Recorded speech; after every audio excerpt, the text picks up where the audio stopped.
yours.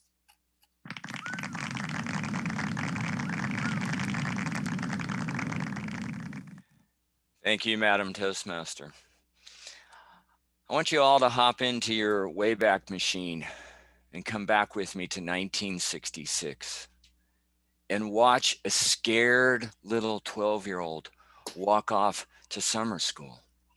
He gets to the intersection where across the street is his junior high. The light's red. He stops. The light turns green.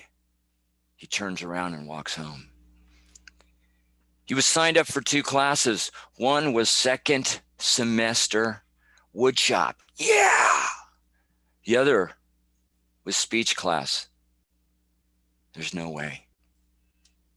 Ain't gonna do it. Can't do it. Fast forward a little bit. High school.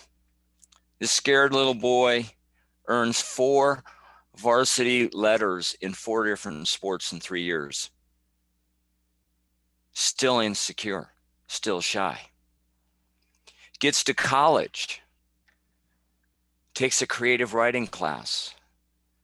The teacher is really thrilled with what he writes, yet he never volunteers to share his writing with the class week after week. I become a CPA. I have to make court appearances. I'm scared. Because of the kind of work I do, I wind up being deposed by attorneys prior to trial. I'm scared, nervous. Eventually, something began to change. My family and I, we got involved with a social group, and the social group was really nice, but it kind of lacked leadership, and I just kind of stepped in, started talking more. I got more comfortable in testifying in trials as an expert witness. The longest time I'd ever been on the stand in a case over days was 14 hours.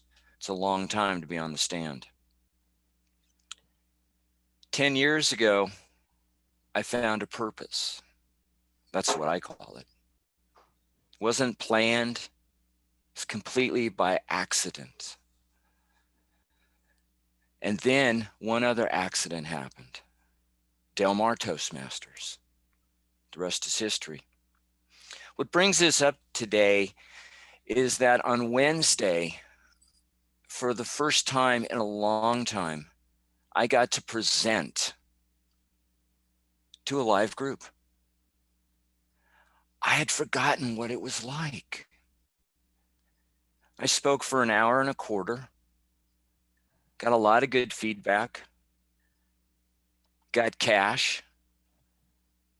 That was nice. But these are some of the things that I learned. I learned that I really, and I'm not saying that no one else does. I really, really miss our room at St. Peter's. That beautiful long room with the windows and the lights. There's something special about that. I also have come to agree that, or to think, I really, despite starting out so shy, so terrified, I really like speechifying and I really like educating. I really do.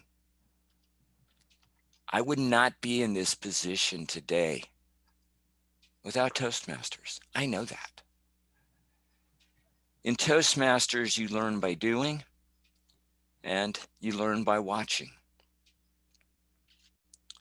The one thing that came out of Wednesday's presentation more than anything, and it really surprised me,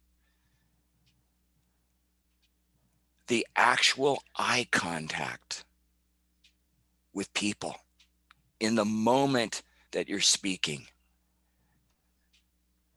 The thought of that going back in my life would have terrified me. Now, I can't wait to have it. I actually got to look at people while I spoke with them. And then I could draw back my vision and see the entire room. What was interesting about this setup was it was like our room at St. Peter's. long and narrow, and I mean long. Projecting wasn't hard. I'd had to practice. Thank you, Toastmasters. I would scan the room. I finally noticed I was doing that not because I planned to, but it had become instinct to look straight at somebody while you're presenting and then move on and then move on, then draw back the vision to see the whole room and watch people nodding their heads and understanding what you're saying and watching people take notes. This is an amazing experience. Last thing that Toastmasters has prepared me for. This is just one of them, but back in late 2019, I went to a big event in, of all places, Mesquite, Nevada. I know the organizers. I knew what was going to be presented. I just wanted to be there and help out with the event. It's Friday night, 6:30 p.m. One of the organizers says, "Alan, one of our guys isn't showing up tomorrow. You got anything?" Well, I've been known to use the phrase, "have PowerPoint, will travel." I said, "Sure. What time?" He said 10 a.m. Somewhere between 6:30 p.m. and 10 a.m., I have to get ready for a 40-minute speech.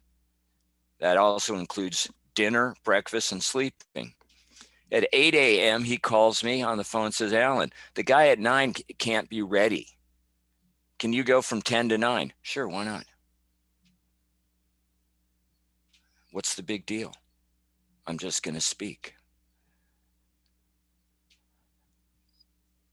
I have come because of this group, because of the training.